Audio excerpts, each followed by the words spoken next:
mana yang punya hak mengambil keputusan haram. Nah, ini perlu kita pahami semuanya, bahwa haram sementara kita pahami artinya sesuatu itu terlarang. Kalau babi hukumnya haram, berarti kita tidak boleh makan daging babi, itu seperti itu. Nah, siapa yang punya kewenangan untuk menentukan boleh atau tidak boleh? Dari awal kita harus tahu bahwa alam dunia ini, langit bumi dengan segala isinya itu adalah milik Allah. Ya, allazi khalaqas samawati wa ma fil ard. Allah yang menciptakan langit dan apa yang ada di bumi, semuanya adalah Allah yang menciptakan dan menjadi milik Allah semuanya. Sehingga dia tidak terseduh itu saja, maka yang berhak melarang, yang membolehkan adalah yang punya. Yang punya siapa? Ini rumah saya umpamanya, saya sudah sediakan kopi, teh, segala macam untuk tamu-tamu saya. Lalu urusan apa Anda melarang tamu tidak boleh makan ini, makan ini? Nah, yang berhak melarang itu adalah Allah sesungguhnya, bukan kita. Jadi kita sebagai kiai atau MUI sebagai Majelis Ulama Indonesia atau juga lembaga Bahsul Masail itu adalah bukan lembaga yang berhak memutuskan sesuatu itu haram atau halal. Ya, halal tidak perlu diputuskan, yang kan haramnya. Ya. Karena bagaimanapun juga Allah ini menciptakan langit bumi seisinya dengan sengaja untuk manusia. Wa khalaqalakum ma fis samawati wa ma fil ardi. Jadi yang jadi masalah adalah bukan masalah boleh, tapi yang tidak boleh ini yang kita bahas sebetulnya. Ya, kalau Allah ciptakan langit bumi sisinya diciptakan untuk Allah, ya berarti apapun yang ada di bumi ya berarti ya boleh. Jadi gimana? Yang punya hak mutlak, hak prerogatif yang menentukan sesuatu itu haram adalah hanya Allah dan tidak diberikan kepada siapapun, termasuk kepada Nabi Muhammad Shallallahu Alaihi Wasallam juga tidak diberi hak untuk mengharamkan apapun, apalagi kita. Jadi apa fungsi kita? Fungsi kita ini tidak lebih hanya sebagai narasumber.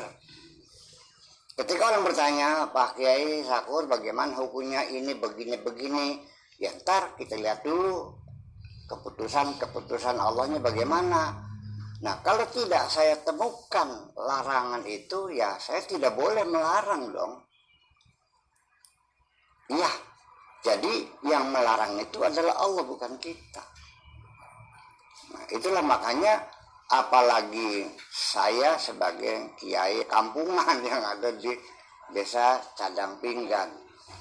Nabi Muhammad saja sebagai jubirnya Allah juga ketika beliau mengharamkan sesuatu yang oleh Allah tidak diharamkan, langsung ketika itu pula Nabi Muhammad ditegur oleh Allah.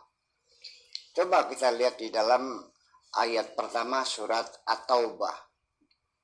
Kalau nggak salah At-Taubah betul ya. Yaitu ya ayyuhan nabiyyu lima tuharrimu ma ahallallahu laka. Wahai Nabi, kenapa engkau berani mengharamkan sesuatu yang oleh Allah dihalalkan? Kok berani banget mengharamkan? Yang berhak melarang adalah sang pemilik. Pemiliknya adalah Allah. Jadi yang salah paham. Jadi yang namanya fatwa apapun, MUI, pendapat ulama, pendapat mazhab, itu bukan lembaga resmi yang mengharamkan. Hanya sebagai narasumber, sehingga tidak ada kekuatan sanksi. Jadi itu silakan sebagai fatwa namanya. mau ikut silakan, nggak ikut juga nggak ada sanksinya, tidak mengikat. Berbeda halnya ketika dibuat rancangan undang-undang usulan dari MUI, usulan dari masyarakat, dibahas di DPR, lalu diratifikasi, ketok palu menjadi formal undang-undang, baru di situ mengikat. Gitu. Jadi hukum fikih itu sendiri dalam kitab kuning adalah bukan undang-undang, tapi hanya sifatnya normatif, sesuka-suka orang. Mau ikut madzhab apa saja silakan, tidak bermadzhab juga boleh, nggak ada urusan.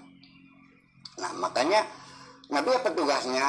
Tugas Nabi hanya menyuruh dan melarang, bukan mengharamkan. Makanya kata Allah sendiri, wa ma atakumur rasulu fakhudhu wa ma nahakum anhu fantahu. Apa yang disuruh oleh Rasul laksanakan, apa yang dilarang oleh Rasul ya jauhilah. Jadi tidak mengharamkan, tidak menghalalkan, hanya menyuruh dan melarang. Menyuruh dan melarang, tidak mengharamkan. Begini contohnya, dokter tidak boleh mengharamkan saya makan udang, karena ini bukan wilayah kerja dokter haramnya. Tapi pertimbangannya kan Buya Syakur ini kan kolesterolnya tinggi, ya harus diharamkan. Dokter tidak boleh mengharamkan saya makan udang.